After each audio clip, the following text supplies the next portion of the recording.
Eh, Baiklah, Assalamualaikum warahmatullahi wabarakatuh. Shalom, salam sejahtera untuk kita semua. Baiklah, perkenalkan nama saya di sini adalah Adi Paulus Teopilus Menjunta dengan NIM 22338025 Fakultas Teknik Prodi Teknik Mesin 1. Nah, baiklah pada video kali ini saya akan menjelaskan tentang metalografi. Baiklah, ada beberapa poin yang akan kita bahas pada eh, video kali ini, yaitu yang pertama pendahuluan, selanjutnya latar belakang, rumusan masalah, tinjauan penelitian, alat dan bahan, prosedur penelitian, kesimpulan, dan penutup. Nah, baiklah, untuk pendahuluan. Metalografi adalah perpaduan ilmu dan seni yang mempelajari tentang struktur mikroskopis, logam, dan paduan menggunakan mikroskop optik, mikroskop elektron, atau jenis mikroskop lainnya. Kerja dan sifat material, terutama sifat mekanik logam, ditentukan oleh struktur mikro. Dengan menganalisis struktur mikro material, ma- ma- maka baik studi tentang struktur internal bahan logam tersebut menunjukkan cara menyiapkan sampel logam yang berbeda, seperti paduan aluminium, baja, dan seng, untuk mengungkapkan struktur kristal internalnya. Baiklah, latar belakang. Metalografi digunakan di bidang pengembangan bahan, inspeksi, produksi, manufaktur, dan untuk menganalisis kegagalan. Analisis analisis metaglografi atau mikrostruktur mencakup tetapi tidak terbatas pada jenis analisis berikut.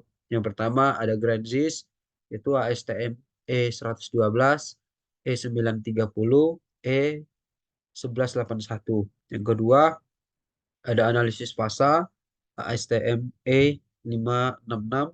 Yang ketiga ada intergranular corrosion attack. Yang keempat ada coating thickness atau ASTM B487. Yang kelima ada inclusion, size, shape and distribution atau ASTM A45 A454. Yang keenam ada well and head effect zone.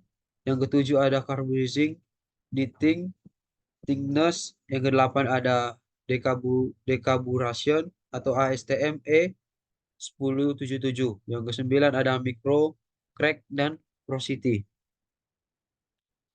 Peralatan utama pada pengujian metalografi adalah mikroskop yang digunakan untuk melihat struktur mikro dan makro pada material. Mikroskop digunakan pada tahap akhir proses pengajuan metalografi, yaitu setelah melakukan tahap awal seperti pemolesan, pengetasaan, dan lainnya. Rumusan masalah pada video kali ini itu adalah mempelajari struktur mikro, oleh karenanya sangat berguna dalam mengidentifikasi bahan, dan metalografi berkontribusi dalam pengontrolan kualitas penelitian dan problem solving di industri. Eh, Tujuan penelitian ini adalah agar dapat mempelajari struktur mikro dari baja karbon dan dapat menyiapkan spesimen untuk uji metalografi yang benar sesuai dengan standar metode dan penggunaan alat.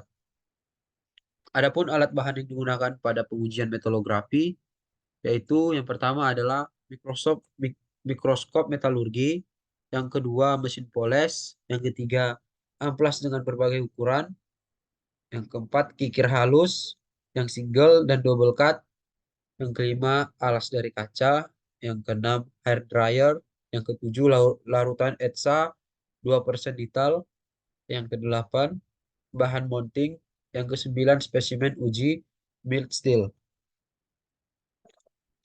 Nah, pada penelitian ini, prosedur penelitian dalam pelaksanaan ada beberapa tahapan yang harus dilakukan. Yang pertama, pemotongan spesimen uji. Kegiatan awal dari persiapan bahan adalah pemotongan bahan spesimen. Pemotongan bahan harus dilakukan secara hati-hati sehingga diperoleh permukaan yang rata. Yang harus diperhatikan ialah dalam pemotongan tersebut harus dijaga supaya tidak timbul panas yang berlebih yang dapat mengubah struktur mikro pada bahan. Dan dalam pemotongan tidak terjadi perubahan bentuk ya, yang juga dapat mengubah struktur mikrobahan. Untuk mencegah terjadinya hal-hal yang disebutkan di atas, maka disarankan untuk pemotongan bahan dilakukan dengan pemotongan abrasif atau rubber bonded aluminum oxide.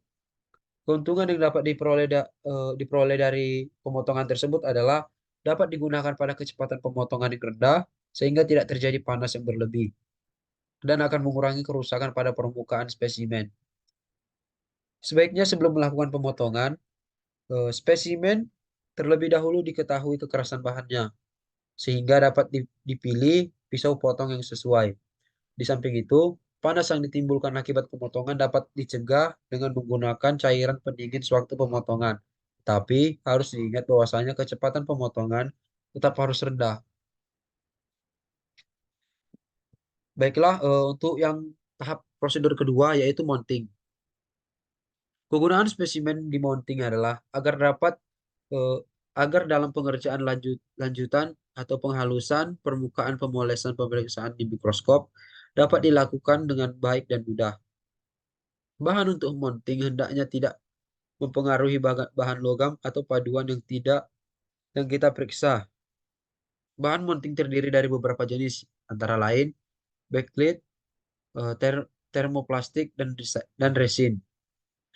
Masing-masing bahan tersebut mempunyai kelebihan dan kekurangan, sehingga disarankan untuk bahan mounting dipilih sesuai dengan jenis bahan yang akan dimonting dan sesuai dengan jenis percobaan yang akan dilakukan. Bahan untuk mounting yang mudah didapat dan murah harganya serta tidak berpengaruh terhadap logam adalah bahan resin. Keuntungan dalam menggunakan resin adalah dalam pelaksanaannya mounting tidak menggunakan tenaga sehingga keselamatan bahan terjamin. Ingat, bahan yang akan diuji eh, dapat dari bahan yang getas sehingga tidak mampu menahan beban kejut. Di samping itu, juga resin cukup tahan terhadap asam dan larutan yang kuat. Baiklah, kegiatan ketiga yaitu eh, perataan permukaan. Telah disinggung di di bagian depan yang bagian pertama tadi, untuk menghaluskan permukaan spesimen dilakukan dua tahap, yaitu penghalusan dengan menggunakan kertas pasir atau amplas dan menggunakan mesin poles. Langkah penghalusan permukaan dengan kertas pasir dapat dilakukan sebagai berikut. Yang pertama, permukaan yang kasar terlebih dahulu dihaluskan dengan menggunakan kertas pasir yang kasar atau grade atau nomor 80, 100, atau 120. Yang kedua, setelah selesai dilakukan kembali penghalusan dengan menggunakan kertas pasir grade 240, 400, 600, dan 1000. Yang ketiga, lakukan penghalusan kembali dengan menggunakan kertas pasir grade 1200, 1500, dan 2000. Lakukan penghalusan sampai benar-benar halus dan rata untuk melihat hasil dari permukaan yang dapat digunakan pada mikroskop. Yang keempat, penghalusan permukaan spesimen dinyatakan selesai jika permukaan spesimen halus dan tidak ada goresan. Masalah yang perlu diingat adalah penghalusan permukaan tidak boleh terjadi panas yang berlebih, sehingga diperlukannya adanya pendingin dengan air dan dilakukan saat pelaksanaan penghalusan permukaan.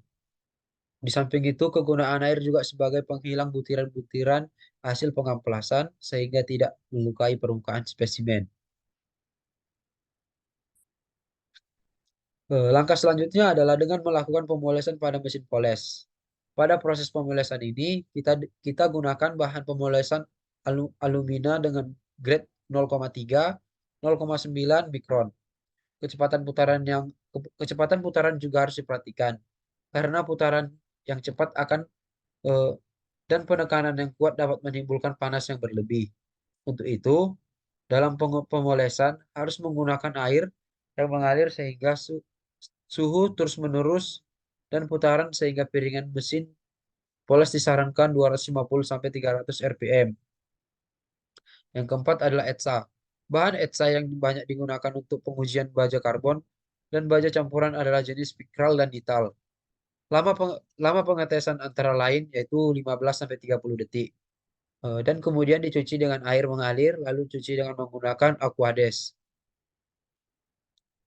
Yang selanjutnya, pemeriksaan dengan mikroskop. Setelah permukaan spesimen kering, Kemudian dilakukan pemeriksaan dengan mikroskop untuk melihat dan merekam gambar struktur struktur mikrobahan. Peletakan spesimen harus rata, maka diperlukan lilin sebagai alas peletakan spesimen. Amati secara hati-hati dan lakukan prosedur pengoperasian mikroskop secara benar sehingga diperoleh gambar yang baik. Baiklah, kesimpulan pada video ini adalah pada pengujian ini kita dapat mengetahui jenis bahan yang akan kita uji. Seterusnya, kita dapat menentukan komposisi bahan dan sifat-sifat dari bahan. Maksud dari kesimpulan ini adalah eh, kita dapat mengetahui sifat dari bahan tersebut, apakah dia getas, apakah dia keras. Dan juga komposisi bahannya seperti apa, kita juga dapat mengetahuinya melalui pengujian kali ini. Mungkin itu dari saya. Mungkin saya tutup sampai di sini saja videonya. Mungkin jika ada kesalahan di kata-kata atau ucapan saya minta maaf. Saya ucapkan terima kasih. Assalamualaikum warahmatullahi. Shalom. Salam sejahtera untuk kita semua.